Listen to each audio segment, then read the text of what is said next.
Right into the clouds we go! And... Hey. Well, I hope you enjoyed our little game here and the additional voice pack and add-on content. That's it for now. Feel free to play through again. And don't forget to pick up Serious Sam 4 coming out... Oh, am I not allowed to give out the release date yet? Okay, guys. Check out Serious Sam 4 when it comes out. Soon. I promise. Maybe.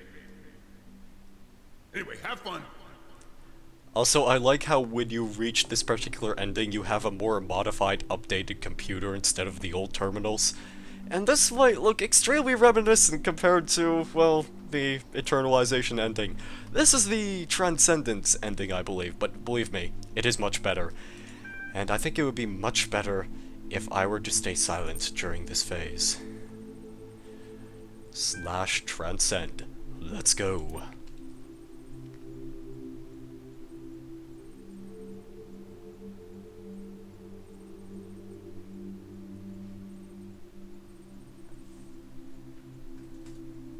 Game over, man.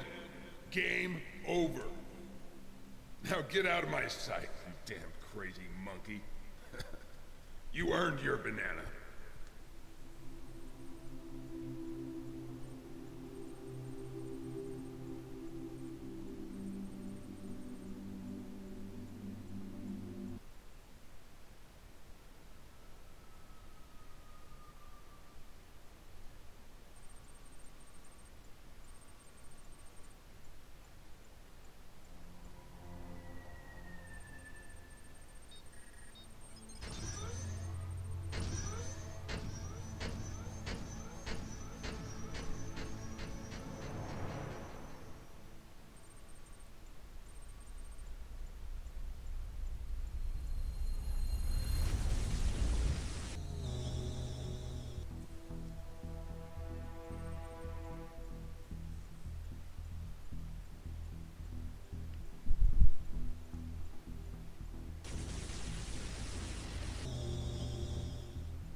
And there you have it. That was the true ending to the Talos Principle. It has been quite a long journey, probably cramped into a fair month's amount of time, because I like to record this game very often because I love it. This is what I consider to be a bit of more of a proper walkthrough, and I'm quite glad I've done it. Obviously, there were a couple of screw-ups now and then. I've made a couple of mistakes on certain puzzles, and there were probably a couple of things which I could have omitted or spent less time on. The trouble is, trying to go off of a single test playthrough of each world can either go one way or the other, which is part of the problem. I suppose if I had done a full test playthrough of the entire game first, just to get myself familiarized with everything once again, I suppose that would have been a far more sensible thing to do. But then again, I guess the way I timed this was a little more convenient because basically by the time this video is uploaded, tomorrow the DLC for the Talos Principle will be released. And I'm looking forward to playing that. It's gonna be a blind run, and I cannot wait to play it because it's gonna be amazing. I know it's gonna be amazing because Crow Team, and Crow Team never fails. Right, the Talos Principle. I should go back to talking about this game again. I love this game a lot.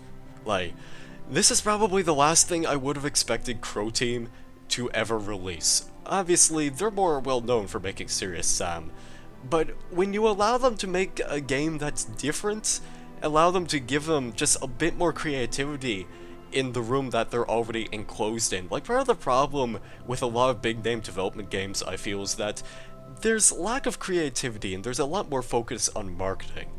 But the thing is, the Talos Principle kind of embraces both. There's a whole lot of creativity involved in this game because Crow Team took the time out of Serious Sam 4 to actually devote themselves to making a whole new game. And granted, this was basically spawned out of a single puzzle they had planned for Serious Sam 4, and it's really impressive how far they managed to get, especially considering how successful the Talos Principle has been.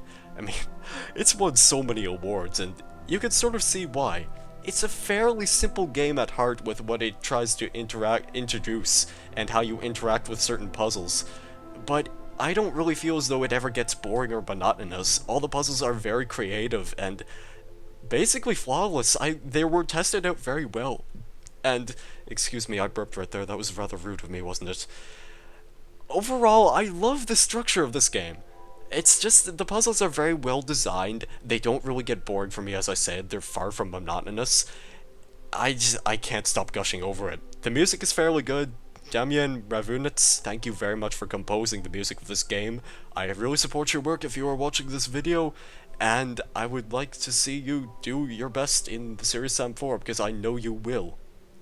I know I'm the best at words of encouragement because you can see that my faith is shattering over one of the greatest composers of video game music of all time. The story is also kind of interesting too. I like what it goes after. It's not really what I'd call the pinnacle of storytelling, but it kind of keeps you involved, I guess, and again, it's pretty optional. You don't necessarily have to listen to the time capsules or read any of the files, but overall, it's a little something that you could take a look at if you're curious, and I'd say it's probably worth your time, because it's pretty interesting. You got the child, you got the whole process, you got Elohim. Who is Elohim? What does he mean? What does he mean behind the process? But really, the whole story here is the child just breaking out of the process and becoming the first robot that is an independent thinker, basically the extension of human life, which is essentially what the Institute for Applied Nomadics was trying to accomplish, I think, and that's basically what Alexandra Drennan, rather, was trying to accomplish throughout this entire game. And you know, she succeeded, and that's why we had that ending of the game. But that is going to be it for this walkthrough. I hope anyone who did stick around enjoyed it, and I look forward to playing the Talos Principle DLC. I still have a couple of other games which are on my backlog. As far as things go, I'm sorry, but the Talos Principle is going to be on high priority, top priority, until I get that done, and then I will continue with other games which people have recommended to me. And that's going to be fun. And maybe I'll actually get back to playing Team Fortress 2, because that's usually what people expect from this channel. Until then, though, thank you guys very much for watching this playthrough. Everyone, you all have a great day or evening, and I guess I will see you in the next video. Goodbye.